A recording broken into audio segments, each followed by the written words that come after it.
ಪ್ರಸಕ್ತ 2024-25ನೇ ಸಾಲಿನ ಆಯವ್ಯಯದಲ್ಲಿ ರಾಜ್ಯದಾದ್ಯಂತ 500 ಕರ್ನಾಟಕ ಪಬ್ಲಿಕ್ ಶಾಲೆ ಆರಂಭಿಸಲು ಘೋಷಿಸಿದ್ದು, ಇದರಲ್ಲಿ 137 ಶಾಲೆ ಕಲ್ಯಾಣ ಕರ್ನಾಟಕ ಭಾಗದಲ್ಲಿ ಆರಂಭವಾಗಲಿವೆ ಎಂದು ಶಾಲಾ ಶಿಕ್ಷಣ ಮತ್ತು ಸಾಕ್ಷರತಾ ಸಚಿವ ಎಸ್ ಮಧು ಬಂಗಾರಪ್ಪ ಅವರು ತಿಳಿಸಿದ್ದಾರೆ. ಕೆಕೆಆರ್ಡಿಬಿ ಸಭಾಂಗಣದಲ್ಲಿ ಕೆಕೆಆರ್ಡಿಬಿ ಅಧ್ಯಕ್ಷರಾದ ಡಾಕ್ಟರ್ ಅಜಯ್ ಸಿಂಗ್ ಅವರೊಂದಿಗೆ ಜಂಟಿ ಪತ್ರಿಕಾಗೋಷ್ಠಿ ಉದ್ದೇಶಿಸಿ ಮಾತನಾಡಿದ ಅವರು, ಪ್ರಸ್ತುತ ರಾಜ್ಯದಲ್ಲಿ 297 ಕೆಪಿಎಸ್ ಶಾಲೆ ಇದ್ದು, ಇದರ ಜೊತೆಗೆ ಈ ವರ್ಷ 500 ಶಾಲೆ ಆರಂಭಿಸಲಾಗುವುದು ಎಂದರು. ದ್ವಿಭಾಷಾ ಬೋಧನೆ ವಿಷಯ ಶಿಕ್ಷಕರ ಜೊತೆಗೆ ದೈಹಿಕ ಶಿಕ್ಷಕ, ಸಂಗೀತ ಶಿಕ್ಷಕರು, ಉತ್ತಮ ಮೂಲಸೌಕರ್ಯ, ಶಾಲಾ ಮೈದಾನ ಪರಿಕಲ್ಪನೆ ಒಳಗೊಂಡಿರುವ ಕೆಪಿಎಸ್ ಶಾಲೆಗೆ ಬೇಡಿಕೆ ಹೆಚ್ಚಿರುವ ಕಾರಣ ಮುಂದಿನ 3 ವರ್ಷದಲ್ಲಿ 2 ಗ್ರಾಮ ಪಂಚಾಯಿತಿಗಳಿಗೆ ತಲಾ ಒಂದರಂತೆ 3,000 ಕೆಪಿಎಸ್ ಶಾಲೆ ಆರಂಭಿಸಲು ನಿರ್ಧರಿಸಲಾಗಿದೆ.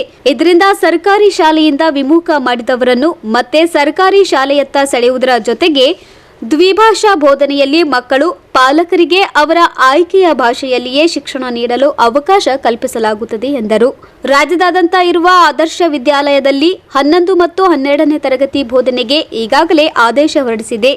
ಶಾಲೆಗಳಿಗೆ ಮ್ಯಾನೇಜ್ಮೆಂಟ್ ಅನುದಾನ ಇಲ್ಲದೆ ಶಾಲೆಗೆ ನೀಡಲಾದ ಗಣಕಯಂತ್ರಗಳು ಧೂಳು ತಿನ್ನುತ್ತಿದ್ದವು. ಗೃಹ ಜ್ಯೋತಿ ಯೋಜನೆಯಡಿ ಕಳೆದ ನವೆಂಬರ್ 1ರಿಂದ ಶಾಲೆಗೆ ಉಚಿತ ವಿದ್ಯುತ್ ಘೋಷಣೆ ಪರಿಣಾಮ ಸ್ಮಾರ್ಟ್ ಕ್ಲಾಸ್ ನಡೆಯುತ್ತಿದ್ದು, ಗಣಕಯಂತ್ರಗಳು ಮಕ್ಕಳ ಉಪಯೋಗಕ್ಕೆ ಬಂದಿವೆ. ಇದಲ್ಲದೆ ಶಾಲೆಗಳಲ್ಲಿ ಸ್ವಚ್ಛತಾ ಕಾರ್ಯ ಸೇರಿದಂತೆ ಇನ್ನಿತರ ಕಾರ್ಯಗಳಿಗೆ ನಿರ್ವಹಣಾ ವೆಚ್ಚ 20 ರಿಂದ 40 ಸಾವಿರ ರೂಪಾಯಿಗಳಿಗೆ ಅನುದಾನ ಹೆಚ್ಚಿಸಿದೆ. ಈ ಹಿಂದೆ 8ನೇ ತರಗತಿವರೆಗೆ ಶಾಲಾ ಮಕ್ಕಳಿಗೆ ವಾರದಲ್ಲಿ ಒಮ್ಮೆ ಮೊಟ್ಟೆ ನೀಡಲಾಗುತ್ತಿತ್ತು. ನಮ್ಮ ಸರ್ಕಾರ ಬಂದ ನಂತರ ವಾರದಲ್ಲಿ 2 ಬಾರಿ ಮೊಟ್ಟೆ ನೀಡಲಾಗುತ್ತಿದ್ದು, ಇದನ್ನು 10ನೇ ತರಗತಿಯವರೆಗೆ ವಿಸ್ತರಿಸಿದೆ. ಮಕ್ಕಳಿಗೆ ಗುಣಮಟ್ಟದ ಶಿಕ್ಷಣದ ಜೊತೆಗೆ ಪೌಷ್ಟಿಕ ಆಹಾರ ನೀಡುವತ್ತ ಇಲಾಖೆ ಗಮನ ಹರಿಸುತ್ತಿದೆ ಎಂದರು. ನಾನು ಶಿಕ್ಷಣ ಸಚಿವನಾದ ಮೇಲೆ ಸುಮಾರು 76,000 ಶಾಲೆಗಳು ಬರುತ್ತೆ. ಏಡೆಡ್, ಗೌರ್ಮೆಂಟು, ಅನ್ಏಡೆಡ್ ಶಾಲೆಗಳು ನಮ್ಮ ಇಡೀ ರಾಜ್ಯದಲ್ಲಿ. ಎಲ್ಲೋ ಒಂದು ರೀತಿಯಲ್ಲಿ ಹೆಚ್ಚು ಒತ್ತನ್ನು ಕಲ್ಯಾಣ ಕರ್ನಾಟಕ ಭಾಗದಲ್ಲಿ ಕೊಡಬೇಕು ಅಂತಕ್ಕಂಥದ್ದು ಎದ್ದು ಕಾಣಿಸ್ತಾ ಇತ್ತು ನಾನು ಸಚಿವನಾದ ಮೇಲೆ. ನನಗನ್ಸುತ್ತೆ ಬಂದ ತಕ್ಷಣ ಕೆಲವು ನಿರ್ಧಾರಗಳನ್ನು ತಗೊಂಡ್ಬಿಟ್ವಿ, ಅನಿವಾರ್ಯವಾಗಿ ತಗೊಳ್ಬೇಕಾಯಿತು. ಹೈಯೆಸ್ಟ್ ಶಿಕ್ಷಣ ಟ್ರಾನ್ಸ್ಫರ್ಸ್ ಆಗೋಗ್ಬಿಡ್ತು. ಆ ಸಂದರ್ಭದಲ್ಲಿ ಹೆಚ್ಚು ಕಮ್ಮಿ 3,000 ಟೀಚರ್ಸ್ ಇಲ್ಲಿಂದ ಹೋಗ್ಬಿಟ್ರು.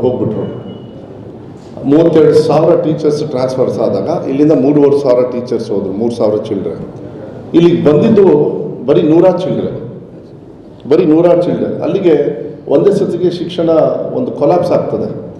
ಆದರೆ ನಾವೇನು ಮಾಡಿದ್ವಿ ಅಂತ ಹೇಳಿದ್ರೆ, ಇಮ್ಮಿಡಿಯೇಟಾಗಿ 14,000 ಟೀಚರ್ಸ್ನ ಏನು ರಿಕ್ರೂಟ್ಮೆಂಟ್ ಮಾಡಿದ್ವಿ, ಅದರೊಳಗೆ ಸುಮಾರು 600-700 ಇನ್ನೂ ಕೂಡ ಕೋರ್ಟಲ್ಲಿ ಯಾವುದೇ ಥರದ ನಿರ್ಧಾರ ಆಗಿಲ್ಲ.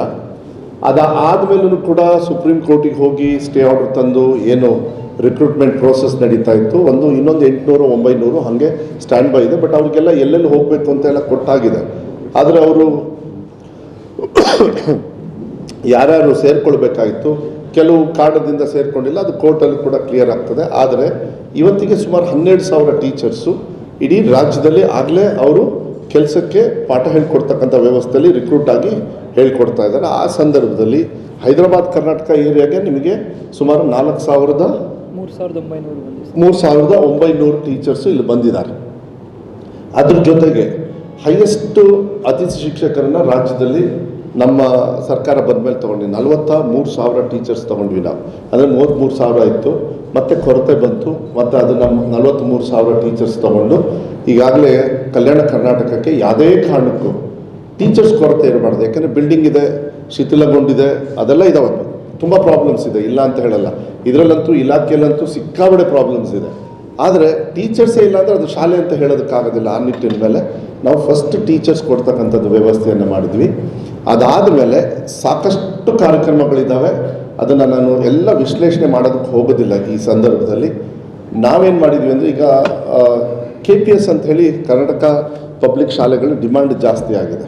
ಅದಕ್ಕೆ ತುಂಬ ಜನರು ಇಲ್ಲ ಅಡ್ಮಿಷನ್ ಮಾಡಿಸಿ. ಯಾಕೆಂದರೆ ಅದು ಬೈಲಿಂಗ್ವೆಲ್, ಫುಲ್ ಟೀಚರ್ಸ್ ಇರ್ತಾರೆ, ಇನ್ಫ್ರಾಸ್ಟ್ರಕ್ಚರ್ ಇರುತ್ತೆ, ಒಳ್ಳೆ ಸುಸಜ್ಜಿತವಾಗಿರ್ತಕ್ಕಂಥ ಟಾಯ್ಲೆಟ್ ಇರ್ತದೆ, ಫಿಸಿಕಲ್ ಟೀಚರು ಮತ್ತು ಅದಕ್ಕೆಲ್ಲ ಈಗ ನಾವು ಆ್ಯಡ್ ಆನ್ ಮಾಡ್ತಾ ಇದ್ದೀವಿ, ಏನು ಸಂಗೀತ ಟೀಚರ್ ಇರ್ಬೋದು ಎಲ್ಲದೂ ಕೂಡ. ಅಂದರೆ ಮಕ್ಕಳಿಗೆ ಅವಶ್ಯಕತೆ ಇರ್ತಕ್ಕಂಥದ್ದು ಏನೇನು ಸಿಗಬೇಕು ಆ ಫ್ರೀ ಎಜುಕೇಷನ್ ಸಿಸ್ಟಮಲ್ಲಿ ಕೊಡಬೇಕು ಅಂತೇಳಿ ಮಾಡಿದ್ದೀವಿ. ನಾವು ಬರೋಷ್ಟಿಗೆ ಸುಮಾರು ಈಗ ಬರೀ 300 ಅಂದರೆ 297 KPS ಶಾಲೆಗಳಿದ್ದಾವೆ. ಆದರೆ ಡಿಮಾಂಡ್ ಜಾಸ್ತಿ ಇದೆ. ಅದಕ್ಕೆ ನಾವೇನು ಮಾಡಿದ್ದೀವಿ ಅಂದರೆ ಪಕ್ಷಾತೀತವಾಗಿ ಎಲ್ಲ ಶಾಸಕರಿಗೂ ಕೂಡ ಹೇಳಿದ್ವಿ, ಆ್ಯಾವ್ರೇಜ್ ಆಫ್ 4, ಕೆಲವು ಕಡೆಗೆ 6 ಬರ್ಬೋದು, ಕೆಲವು ಕಡೆಗೆ 3 ಬರ್ಬೋದು. ಯಾಕೆಂದರೆ ಅದು ಮೇಲ್ದರ್ಜೆಗೆ ತೊಗೊಂಡು ಹೋದಾಗ ಅಟ್ಲೀಸ್ಟ್ ಒಂದು 500 ಮಕ್ಕಳಿಗೆ ಬರಬೇಕು. ಮಕ್ಕಳೇ ಇಲ್ಲ ಅಂತ ಹೇಳಿದ್ರೆ ಮಕ್ಕಳ ಸಂಖ್ಯೆ ಅದನ್ನ ಅಟ್ರಾಕ್ಟ್ ಮಾಡಬೇಕು. ಆ ಅಟ್ರಾಕ್ಟ್ ಮಾಡಬೇಕಾದ್ರೆ ಏನಾಗುತ್ತೆ, ಸುತ್ತಮುತ್ತ ಇರ್ತಕ್ಕಂಥ ಕೆಲವು ಶಾಲೆಗಳು ಅನಿವಾರ್ಯವಾಗಿ ಕ್ಲೋಸ್ ಆಗ್ತವೆ. ಕ್ಲೋಸ್ ಅಂದರೆ ಸರ್ಕಾರಿ ಶಾಲೆ ಅಲ್ಲಿ ಕ್ಲೋಸ್ ಆಗುತ್ತೆ, ಬಟ್ ಸರ್ಕಾರಿ ಶಾಲೆ ಚೆನ್ನಾಗಿ ನಡೆಯುತ್ತೆ. ಅದಾಗ್ತದೆ. ಯಾಕೆಂದರೆ ಬರೀ 5-10 ಮಕ್ಕಳಿರೋ ಶಾಲೆನೂ ಇದ್ದಾವೆ ನನ್ನ ಹತ್ರ.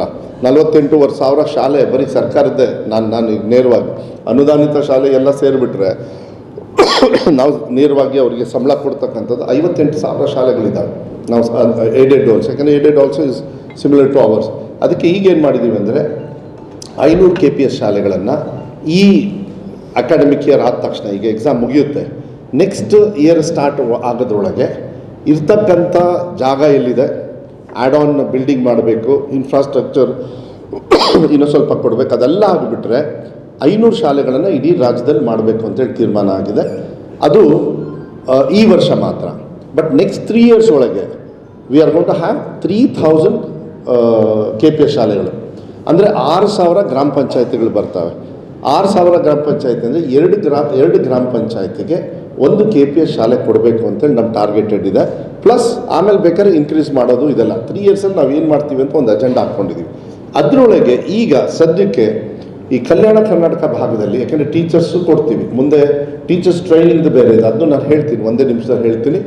KPS ಶಾಲೆಗಳನ್ನು ಈ ಸತಿ ಅಧಿಕಾರಿ ವರ್ಗದಿಂದ ಮತ್ತು ಶಾಸಕರ ಒಂದು ಗಮನಕ್ಕೆ ತಗೊಂಡು ನಮ್ಮ ಇಲಾಖೆಗೆ ಈಗ ಹೆಚ್ಚು ಕಮ್ಮಿ 137 ಕ್ವಾಲಿಫೈಡ್ KPS ಅಪ್ಗ್ರೇಡ್ ಮಾಡ್ತಕ್ಕಂಥ ವ್ಯವಸ್ಥೆ ಇನ್ನು 1 ವರ್ಷದೊಳಗೆ ನಾವು ಬರೀ ಈ ಭಾಗಕ್ಕೆ ಕೊಡ್ತೀವಿ. ಈ 500ರಲ್ಲಿ ಅದನ್ನು ಕಲ್ಯಾಣ ಕರ್ನಾಟಕ ಭಾಗಕ್ಕೆ. ಅದನ್ನು ಇನ್ನೂ ಜಾಸ್ತಿನೂ ಮಾಡ್ಬೋದು. ನಮ್ಮ ವಿವೇಚನಕ್ಕೆ ಇರ್ತದೆ.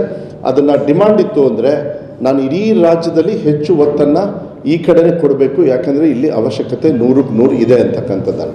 ನೆಕ್ಸ್ಟ್ 5 years ಒಳಗೆ ಏನು ಕೆಲವು ಡಿಸ್ಟ್ರಿಕ್ಟ್ಸ್ ಎಲ್ಲ 34, 32 ರ್ಯಾಂಕಿಂಗಲ್ಲಿದ್ದಾವೆ. They have to come less than 20 ಅಲ್ಲಿಗೆ ತರಬೇಕಿಲ್ಲ ಅಂದರೆ ನಾನು ಸಚಿವನಾಗಿ ನನಗೆ ಉಪಯೋಗ ಆಗೋದಿಲ್ಲ. ಅದನ್ನು ತರಬೇಕಾಗ್ತದೆ. Competition should be there.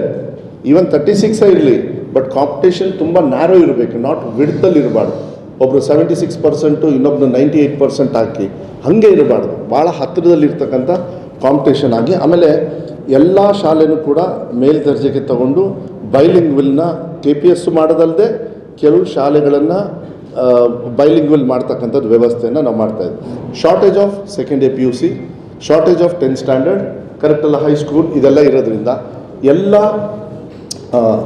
ಆದರ್ಶ ಶಾಲೆಗಳನ್ನು ಏನು 6ನೇ ಕ್ಲಾಸಿಂದ 10ನೇ ಕ್ಲಾಸ್ ಇದೆ, ಇಡೀ ಸ್ಟೇಟಲ್ಲಿ ಒಂದು ಸಿಂಗಲ್ ಡಿಸಿಷನ್ ತೊಗೊಂಡ್ಬಿಟ್ವಿ.